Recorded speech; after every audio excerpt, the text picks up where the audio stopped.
இன்னைக்கு தமிழ் சினிமால fan boy சம்பவம் அப்படிங்கிற ஓட நம்ம எல்லாரும் கேள்விப்பட்டிருப்போம். ஃபேன் பாய் சம்பவம் அப்படிங்கிறது வேற ஒன்றும் கிடையாது. ஒரு டேரக்டர் ஒரு பர்டிகுலர் ஆக்டருக்கு ஃபேனா இருப்பாரு.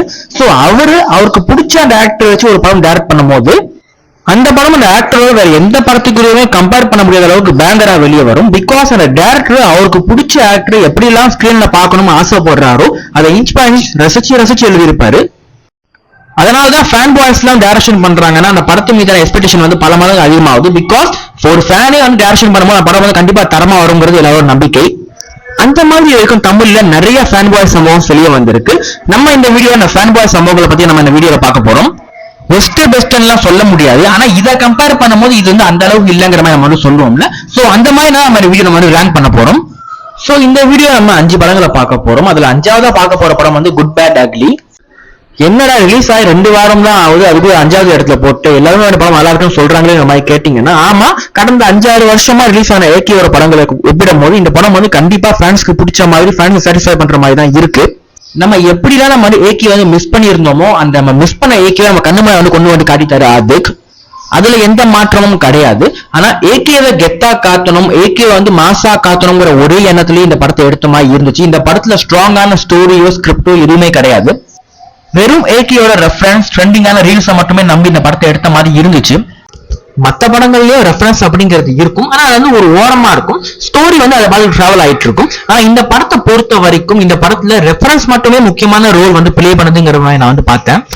அது வந்து இவ்வளவு நாளா ஏகே வந்து நம்ம வந்து கெத்தா பார்க்க முடியலையே அப்படிங்கிற ஒரு வருத்தத்துல இருக்க ஃபேன்ஸ்க்கு வந்து இப்போதைக்கு வந்து பெரிய ஒரு சாட்டிஸ்பாக்சனா தெரியலாம். ஆனா இதே மாதிரி படங்கள் வந்து தொடர்ந்து வந்து வந்துச்சுன்னா அது வந்து சினிமாக்கே வந்து பெரிய ஆபத்தா வந்து முடிஞ்சிடும். ஏகேவோட அடுத்த படம் வந்து இதே காம்போ தான் அப்படிங்கிற மாதிரி சொல்லிக்கிறாங்க. அந்த படம் வந்து இதே மாதிரி ரெஃபரன்ஸ் மட்டுமே வச்சு ஓட்ட முடியாது. அப்படி ஓட்டினா ஃபேன்ஸ் வந்து கலாய்க்க ஆரம்பிச்சுவாங்க. சோ என்னதான் ஏகேவை பயங்கர கெத்தா ஸ்டைலிஷா காட்டியிருந்தாலும் கூட இந்த படத்துல ஸ்ட்ராங்கான ஸ்டோரி ஸ்கிரீன் பிளே இல்லாத காரணத்தினாலதான் இந்த படம் வந்து 5வது இடத்தை பொறுத்த வரைக்கும் மெர்சல்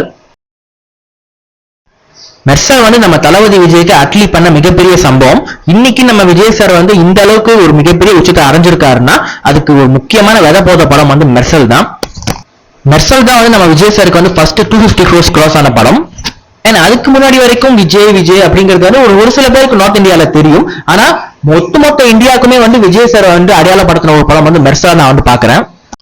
நம்ம தளபதி பிளே பண்ண கேரக்டர்ஸ்லயே ஒரு டாப் 5 பெஸ்டான கேரக்டர் அப்படிங்கிற மாதிரி நம்ம லிஸ்ட் எடுத்தோம்னா அதுல கண்டிப்பா வெற்றிமாறன் கேரக்டர் வந்து நிற்கும்.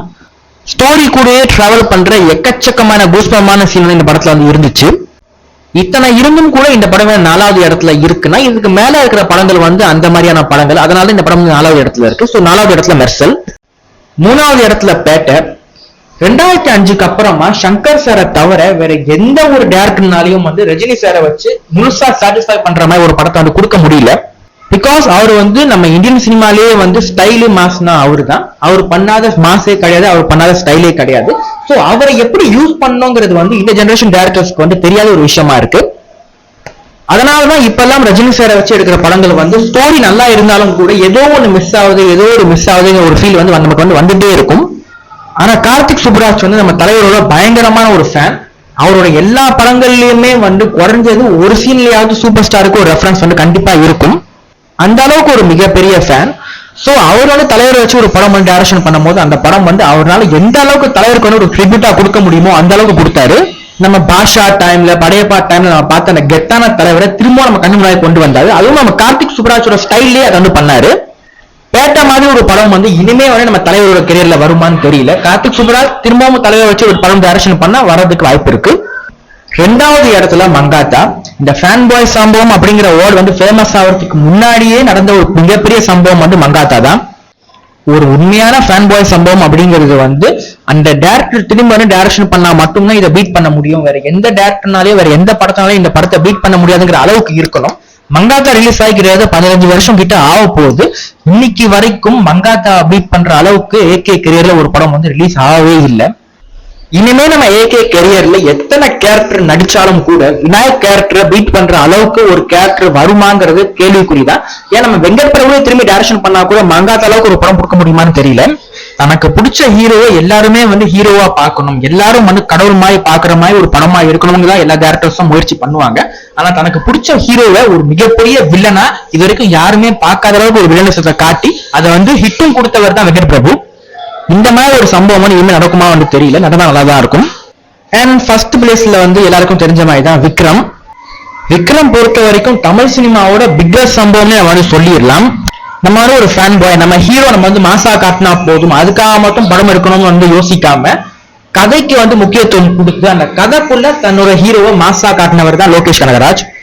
நல்லா யோசிச்சு பாத்தீங்கன்னா விக்ரம பொறுத்த வரைக்கும் ஃபர்ஸ்ட் ஹாஃப்ல கமல் சார் இருக்கிற சீன்ஸ் வந்து ரொம்ப கம்மி. டைலாக் வந்து அந்த இன்டர்வல் பிளாக்ல ஒரே டைலாக் மட்டும் தான் பேசுவாரு. எந்த ஒரு ஃபேன் பாய் வந்து இனிமே இருக்கணும் முயற்சி பண்ண மாட்டாங்க. ஆனா லோகேஷை பொறுத்த வரைக்கும் தனக்கு பிடிச்ச ஹீரோவா இருந்தாலும் எக்ஸ்பெரிமெண்ட் தான் நான் வந்து பண்ணுவேன், அந்த எக்ஸ்பெரிமெண்ட் பண்ணி அதுலயே நான் சக்சஸ் ஆகுங்கிறதுல ரொம்ப தெளிவா இருக்காரு. அதுதான் கமல் சாருக்கு பண்ணாரு. அது ஒரு ரிசல்ட் என்ன வந்துச்சுன்னா, கமல் சார் வந்து அந்த விக்ரமுக்கு முன்னாடி அவர் நடிச்ச படம் வந்து விஸ்வரூபம் 2, அந்த படம் வந்து எந்த மாதிரி டிசாஸ்டர்ங்கிறது நம்ம எல்லாருக்குமே வந்து தெரியும். அதுக்கப்புறம் கிட்டத்தட்ட அவரோட ஒரு 4 வருஷம் படம் எந்த படமும் நடிக்கல. வெறும் பிக் பாஸ்லயும் அரசியலையும் மட்டும்தான் அவர் வந்து போக்கஸ் பண்ணிட்டு இருந்தாரு. டயர் 3 ஆக்டர்ஸ் லிஸ்ட்ல கூட அவரோட பேர் இல்ல. கிட்டத்தட்ட ஃபீல்ட் அவுட் அவர் நிலைமையில இருந்தாரு. ஆனா அவரை திரும்பவும் கூட்டிட்டு வந்து தமிழ் சினிமால தமிழ்நாட்டுல அதிகமா கலெக்ஷன் பண்ணது அது வரைக்கும் வந்து பாகுபலி 2 தான். அந்த கலெக்ஷனை எந்த படம் வந்து பீட் பண்ணல. அந்த கலெக்ஷனே வந்து பீட் பண்ணி இத்தனை நாளா வந்து ஒரு ஹிட் கொடுக்க ஸ்ட்ரகிள் பண்ணிட்டு இருக்கிற தன்னோட ஆக்டருக்கு வந்து இண்டஸ்ட்ரி ஹிட்டே வந்து கொடுத்தாரு லோகேஷ். சோ என்னை பொறுத்த வரைக்கும் தமிழ் சினிமாவோட பிக்கஸ்ட் ஃபன் பாய் சம்பவம் வந்து விக்ரம் தான். உங்களுக்கு வந்து இதுல வந்து டிஃப்ரெண்டான ஒப்பீனியன்ஸ் வந்து இருக்கலாம். அப்படி இருந்துச்சுன்னா மறக்காம கமெண்ட்ல போட்டுருங்க. இந்த வீடியோ பிடிச்சிருந்தா ஒரே ஒரு லைக் மட்டும் கொடுத்துருங்க. அப்பதான் நிறைய பேர் இந்த வீடியோ பாக்குறதுக்கு வந்து உதவியா இருக்கும். அண்ட் தேங்க்ஸ் ஃபார் வாட்சிங் கைஸ். பை.